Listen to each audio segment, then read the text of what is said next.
Now the second thing is, if we press Ctrl Shift M, we can see that these three bar icons are appearing right over here. But if we click onto it, we will see that nothing is happening. No menu bar or no menu list items are appearing from this side panel. So we need to rectify this thing too. That is why we will be, first of all, press Ctrl Shift M into the full responsive preview. Now let's get back to our project, and in the second case we will see that this is the initialization that we were looking for. So in this particular case we need to add this particular syntax into our jQuery.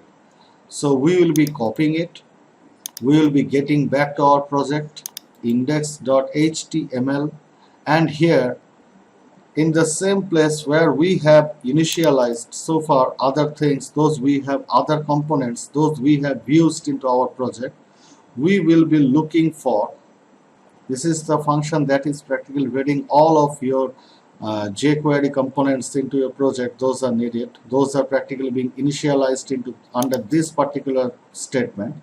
So we need to search for it, there it goes, and we will be pasting it here.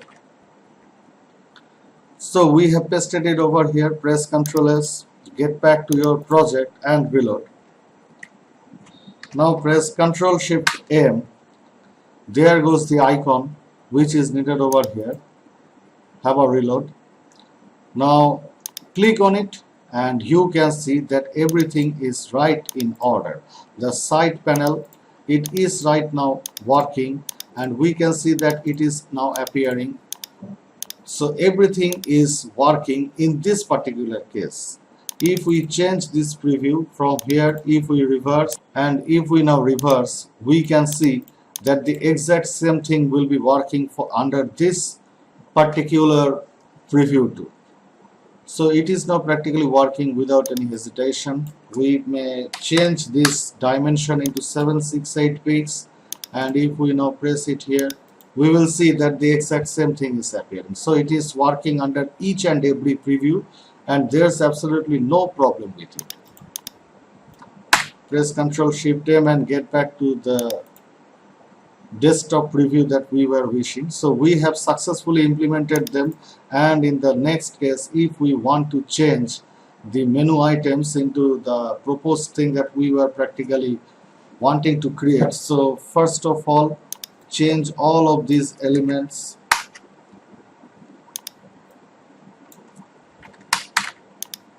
There it goes.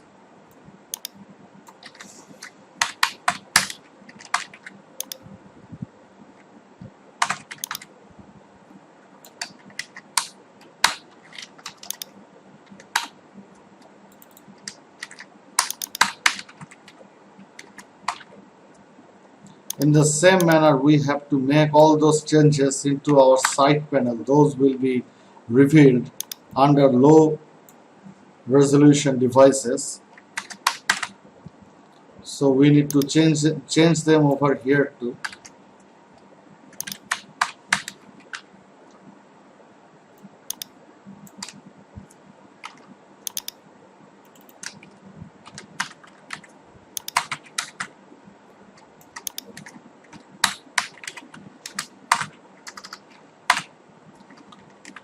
Okay, so we are now successful in bringing on our desired menu bar into our project. Get back to your project and reload, and you can see that everything is right back into its proper order so far. Now the next challenge is we have to overlay this menu bar on this particular slider holder here. So in that essence, let's get back to stylesheet.css, and here